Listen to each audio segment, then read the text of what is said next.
Hi guys, today's topic is SAT, ACT and other standardized tests. SAT is a nationalized test and it normalizes the public and private high school grading system. If you remember, last year we had Varsity Blues, which is a cheating scandal of how competitive our college admission system was.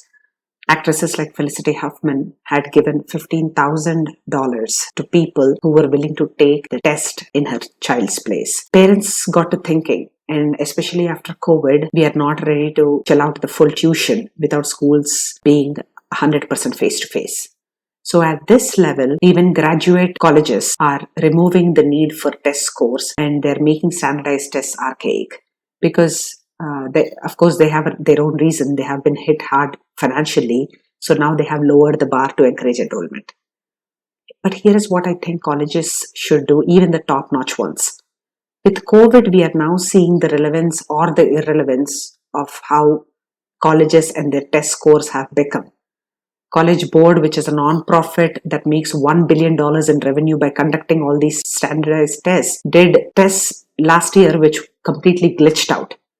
So we have to think about other ways to assess our children who are entering into these colleges than just based off a single score on a 4-hour test.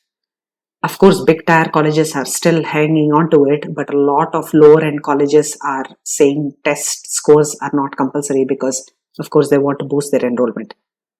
The point is, how about we encourage hardworking students who are committed academically and professionally to go ahead and charge ahead? So these are the children that we need to take into consideration. We also should consider making our colleges racially, economically, and ethnically diverse.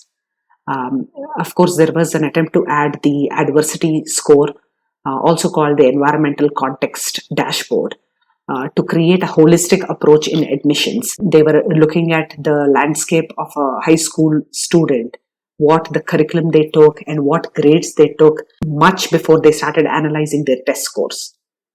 Admission officers were actually looking at the neighborhoods that the children grew up in. Of course, there's got a lot of pushback and now some of the colleges who were going to go that route have removed them. But change is happening. First time this year, we have seen that some of the top schools have made test optional and they have cancelled all these tests. I see, especially when I teach robotics and coding, I see that not all children are equipped to be online 100% because they come from crowded homes with parents who have very limited tech resources and knowledge about how to handle this technology. And the diversity is, you can see it even with the test scores.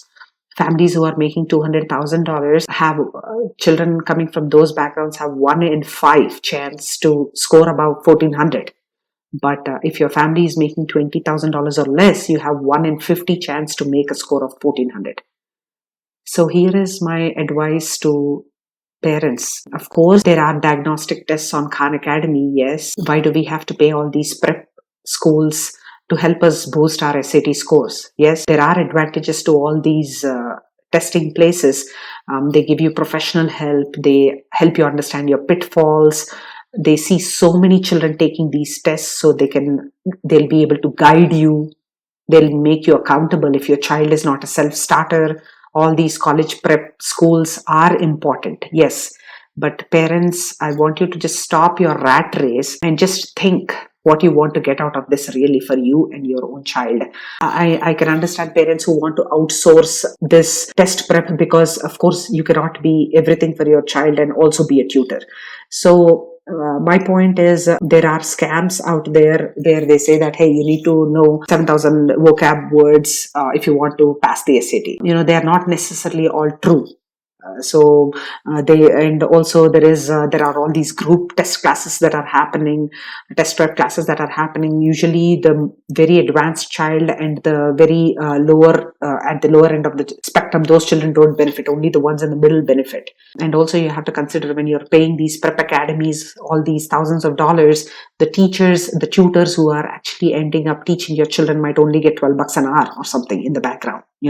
So I would like to request you to encourage your child to take up tests on Khan Academy. Princeton Review and College Board also have some good practice test books. encourage your child to start laying a foundation for their academic excellence starting in ninth grade itself. They can show their commitment to excellence much before they get to senior year. And also parents, please, please, please, I see this with so many parents that I meet. If it's an economical strain for you to consider any test prep academy, please let your child know. Just because you go to a top-notch test prep academy doesn't mean that you are going to get a perfect SAT score. There's so many college planning workshops out there, but their agenda and your agenda, is it matching? Is it what you truly want? Think about all these, they're dime a dozen and they're putting pressure on our children. Are these kids feeling like they are defined by their scores? In the end, ask your child, will a 4-hour test determine what your real worth is?